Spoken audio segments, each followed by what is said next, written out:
सिर्फ एक थ्योरी और आती है इसमें कि जब लोग एसआईपी कर रहे हैं, बढ़ भी रहे हैं काफ़ी, हमने देखा पिछले 4-5 साल में जो डेटा आता है, इसमें लोग ये कहते हैं कि कोई भी इंस्ट्रूमेंट जब ज़्यादा सक्सेसफुल होने लगता है, जब ज़्यादा पॉपुलर होने लगता है, तो फिर उसकी ना इतनी वैल्यू नहीं रह जाती। फिर वो उसमें इतने रिटर्न्स नहीं मिलते, बहुत कम हो जाते हैं, ये सब चीज़ें होती हैं। और जब वो लोग कम लोगों को पता होता है, तब उसमें ज़्यादा रिटर्न बनता है। फॉर एग्जांपल, जब आप इन्वेस्टमेंट में आपने इन्वेस्ट स्टार्ट किया होगा इन्वेस्टिंग, तब बहुत कम लोग थे, तो आप लोगों को बहुत अच्छा रिटर्न मिला। लेकिन अब जब इतने ज़्यादा लोग आ जाएंगे, सब कॉमन हो जाएगा, तो उतना रिटर्न नहीं मिलेगा। ये एक थ्योरी आती है, इस पे क्या ओपिनियन है आपकी?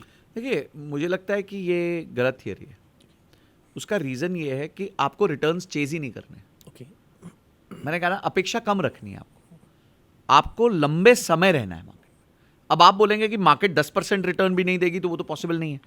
तो आप अपनी कैलकुलेशन 10% के हिसाब से करो, आप रिटर्न्स क्यों चेज कर रहे हो? आप देखो 10% अगर मार्केट रिटर्न दे पाती है, तो मेरे कितनी की एसआईपी लगेगी, कितने समय के लिए लगेगी, आप वो करो और भूल जाओ।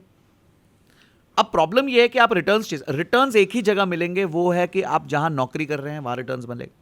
यानी अपनी नौकरी में आपकी तनख्वाह बढ़ सकती है, आपके व्यवसाय में आपकी इनकम बढ़ सकती है, आपके फ्रीलांसिंग में आपकी इनकम बढ़ सकती है। उसके लिए स्किल्स पे एफर्ट डालना पड़ेगा, वो कोई डालना नहीं चाहता। यस भाई, मैं क्या कह रहा हूं कि मैं दुबई के एक बिलियनियर फंड मैनेजर से मिला, और वो कह रहा है लोगों की अपेक्षा 8% 10% है। और वो दूसरी बात भी उसने कही, उसने बोला है कि मैंने बोला यार 20-25% तो होती थी अपेक्षा। बोलते 20-25% उन लोगों की अपेक्षा होती है जिन पे पैसे नहीं होते। पॉइंट कह रहा है, बिल्कुल सही। जिनके पास पैसे नहीं होते वो 20-25% की एक्सपेक्टेशन लगाते हैं। ये जिनके पास पैसे ना, वो नहीं लगाते, वो अपने बिजनेस में बिजी हैं। उनको पता है ये पैसा साइड में काम कर रहा है, 8-10% देगा तो भी चल जाएगा।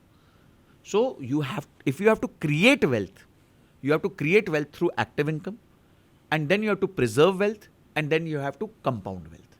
ये 3 स्टेप्स आपको करने पड़े। पहले आपको कमाई बढ़ानी है, अपनी सेविंग्स बढ़ानी है, और सेविंग्स बढ़ा के अपनी इन्वेस्टमेंट बढ़ानी है, और इन्वेस्टमेंट को लंबे समय तक काम करने देना है। That's it. इतना सिंपल फ्रेमवर्क है ये। सही भाई, आपने एक चीज़ कही थी अभी कि मिनिमम ने जिनका गोल 3 साल हो, तो उनको तो इधर आना नहीं चाहिए, एक तरीके से एटलीस्ट 4 या 5 साल होना चाहिए।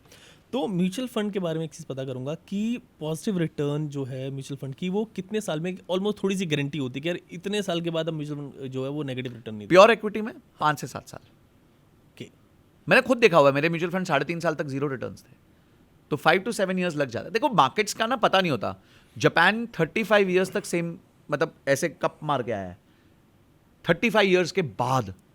ठीक है, उनकी स्टोरी तो बहुत ही अलग थी, एसेट बबल हो गया था, ये सब हो गया था, बट एक उदाहरण है, वो भी एक उदाहरण है।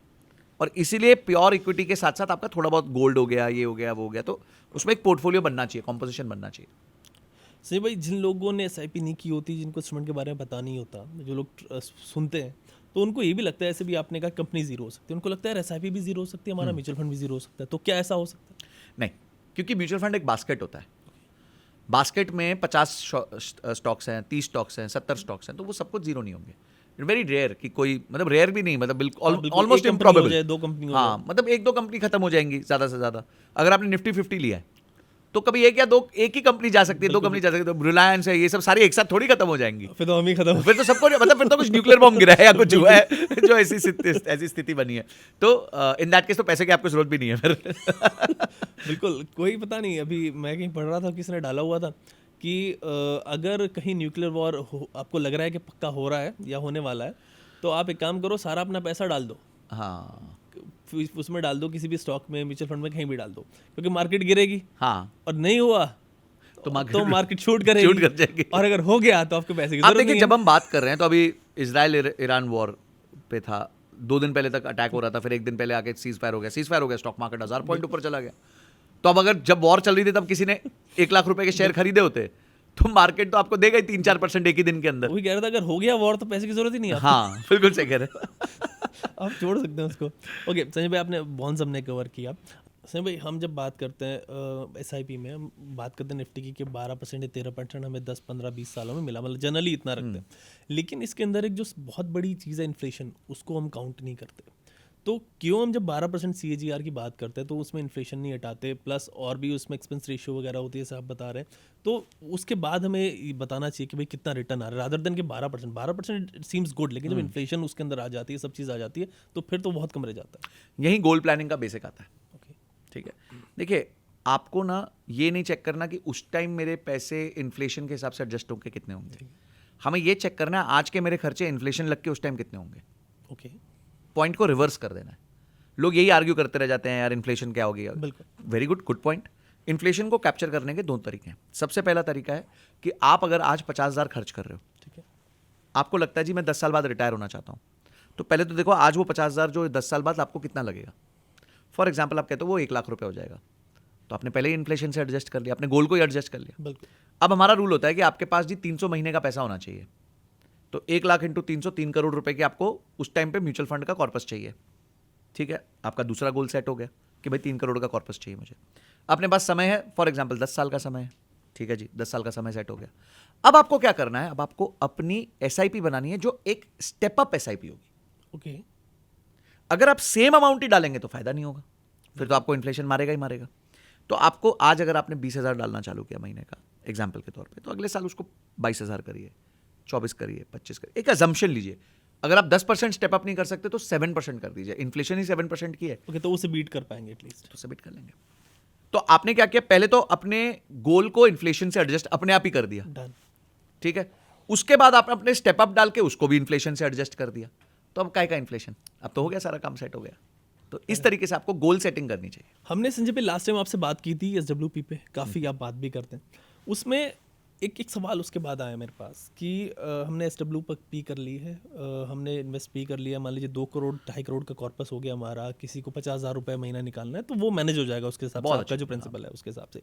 लेकिन सिचुएशन ऐसी आ जाती है, हमने देखा कि जैसे चाइना में वो स्टॉक मार्केट जो है वो फ्लैट हो गई, या जापान की आपने बात की वो आ गया, या फिर यूके का जो सिचुएशन है कि बहुत लंबा टाइम का 15 साल का 20 साल का बियर मार्केट आ जाता है। और अब जो है हम रिटायरमेंट फेज में, हमने अपने आपको मेंटली कर लिया था कि हम फायर पे जा रहे हैं, हम एक तरीके से रिटायर हो रहे हैं। तो इस सिचुएशन में बंदा क्या करेगा, क्या उसको भी नेविगेट करने का कोई प्लान है आपके पास? तो देखिए, इसमें जब भी हम वेल एंड बकेट स्ट्रैटेजी की बात करते हैं कि जब भी आप अपना SWP का कॉर्पस बनाते हैं तो SWP के कॉर्पस को अलग अलग लेयर्स में बांट दीजिए। सबसे पहला लेयर रखिए डेट। अब डेट आप किसी तरीके से रखते हैं, म्यूचुअल फंड से भी रख सकते हैं, कॉर्पोरेट बॉन्ड से भी रख सकते हैं, किसी तरीके से भी रख सकते हैं, कोई प्रॉब्लम नहीं है। तो पहला सेक्शन आ गया डेट। दूसरा सेक्शन आ गया आपका हाइब्रिड फंड, जिसमें डेट और इक्विटी दोनों होंगे। तीसरा लेयर आ जाएगा आपका मल्टी कैप या फ्लेक्सी कैप। चौथा लेयर आ जाएगा आपका लार्ज कैप या मिड कैप, और पांचवा लेयर आ जाएगा आपका स्मॉल कैप। क्या होगा, पहले आप पहली लेयर खाली करोगे, तब तक बाकी लेयर्स की कंपाउंडिंग होगी। फिर आप दूसरी लेयर खाली करोगे, बाकी लेयर्स कंपाउंड कर रहे हैं। फिर तीसरी लेयर खाली करोगे, बाकी लेयर्स कंपाउंड कर रहे हैं। चौथी लेयर खाली करोगे, बाकी लेयर्स कंपाउंड कर रहे हैं। तो बाय द टाइम आप आखिरी लेयर तक पहुंचोगे, आपके 25-30 साल निकल चुके होंगे।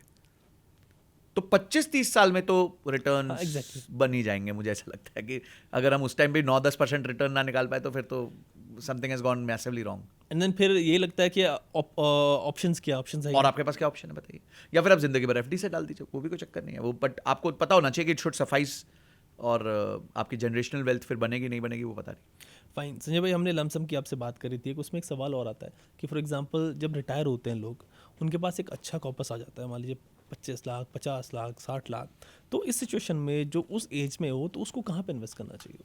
यही लेयरिंग कर ले, और शुरू का पैसा जो है एटलीस्ट अगले 3 साल जो उसको पैसा चाहिए, 3 से 4 साल का पैसा, वो डेट फंड में रखे। ठीक है। उसके बाद लेयरिंग चालू कर दे, जैसे मैंने बताया कि हाइब्रिड कर दे, मल्टी कैप फ्लेक्सी कैप कर दे, लार्ज कैप कर दे। फिर कितना परसेंट कर सकते हैं? देखिए, जो लास्ट का लेयर है which is your mid cap small cap, जो रिस्क वाला है, वो 30% से ऊपर नहीं होना चाहिए। ठीक है। बचा हुआ 70% में पहले 4 साल का पैसा तो आप वही कर दीजिए, बॉन्ड्स ही कर दीजिए या डेट बेस्ड म्यूचुअल फंड्स कर दीजिए, और बचे हुए पैसे को आप जो है हाइब्रिड और फ्लेक्सी कैप में बांट दीजिए। अब मेरे को एक चीज़ बताया संजय भाई कि what are the qualities of a good investor? आप ये सोचते हैं, एक तो मान लीजिए आपको लगता है कि यार ये बंदा है, इसको मैं डिसिप्लिन देखता हूँ, इन्वेस्ट नहीं करता ये बंदो ये, लेकिन ये बहुत अच्छा इन्वेस्टर बन सकता है, तो वो क्या क्वालिटीज़ होंगी? देखिए, सबसे पहला है गोल बेसिस, जिसको ना क्यों पूछना आता हो। ठीक है। मेरे को पैसा क्यों चाहिए? मेरे को एक बंदा से 100 करोड़ चाहिए, मतलब क्यों चाहिए? 100 करोड़ चाहिए, मतलब क्यों चाहिए?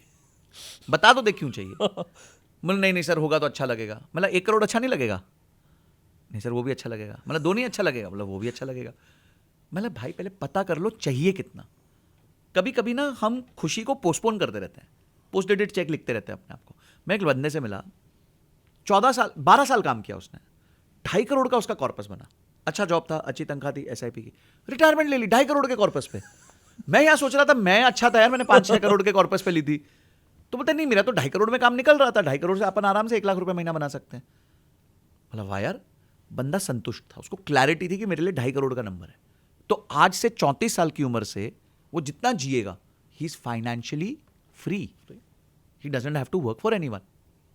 तो आपको पहले ना वो जानना चाहिए वो मेरा गोल्डन नंबर क्या है। तो जो व्यक्ति इतनी क्लैरिटी रखता है कि भाई संजय सर मेरे को इतना ही पैसा चाहिए, मेरे लिए काफी है, I am very happy with such people, चाहे वो नंबर छोटा हो बड़ा हो जो भी। कोई उल जलूल नंबर लेके आता है ना, फिर मैं उसकी थोड़ी सी 100 करोड़। हाँ 100 करोड़, तेरे को 100 करोड़ चाहिए क्यों यार। तो पहली बात ये हो गई। दूसरा है जो व्यक्ति बहुत क्लियरली अपने रिस्क्स को डिफाइन कर सकते हैं। देखिए मैं आपको बताता हूँ, जियो ब्लैक रॉक का भी मर्जर हुआ और वो लोग एक म्यूचुअल फंड ओपन कर रहे हैं। तो ब्लैक रॉक के पास है ना एक टूल है जिसका नाम है अलादीन। ओके। ठीक है, इसका कोई फुल फॉर्म भी है, एसेट लायबिलिटी समथिंग समथिंग करके। तो अलादीन जो है ना वो उनका एआई टूल है जो हर घंटे या हर आधे घंटे में 30,000 एसेट क्लासेस पे स्ट्रेस टेस्ट रन करता है ओके। कि किसमें कितना रिस्क है फेल होने का। एक ऐसी कंपनी जो $10 ट्रिलियन मैनेज करती है वो किस चीज पे फोकस कर रही है? रिस्क पे, कि फेलियर का चांस कितना है। और हम यहां क्या सोचते हैं, अपुनिच भगवान है, बिल्कुल। कल को एफएनओ में डालेंगे, देखना सर कॉल ऑप्शन खरीदेंगे कल को, भाई कोई रिस्क देखता ही नहीं। तो जो लोग रिस्क देखते हैं ना वो समझदार लोग होते हैं। वो हमेशा सोचते हैं मेरा पैसा डूबेगा कैसे, तो वो उन पॉइंट्स पे चेक करता है, इससे डूबेगा ऐसे डूबेगा, ये नहीं करना ये नहीं करना ये नहीं करना। तो जो व्यक्ति का गोल क्लियर है, रीजनेबल है, और जिस व्यक्ति का रिस्क का असेसमेंट बढ़िया है अपने आप को लेकर, जो अपने आप को जानता है, झूठ नहीं बोलता, अरे नहीं नहीं सर कोई नहीं, आप डालो स्मॉल कैप जितना डालना है, फिर हल्का सा 5% नीचे गया रोने लगा, अरे सर कितना स्मॉल कैप क्यों डाल दिया था आपने। तो ये नहीं चाहिए, क्लैरिटी चाहिए।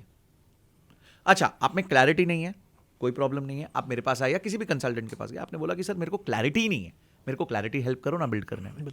तो ऐसे लोग भी मुझे बहुत पसंद है कि चलो मैं क्लियर तो हूं कि मेरे को क्लैरिटी नहीं है, उसको कुछ तो क्लियर है। हाँ कुछ तो क्लियर है कि मेरे को क्लैरिटी नहीं है। हमारे ना देखो एक कहा जाता है कि सीखने का ना एक फ्रेमवर्क होता है। अगर आपको कोई भी चीज़ सीखनी है तो उसका एक फ्रेमवर्क है जिसे हम कहते हैं SEA, S फॉर सरेंडर। सबसे पहले कंप्लीट सरेंडर कर दो।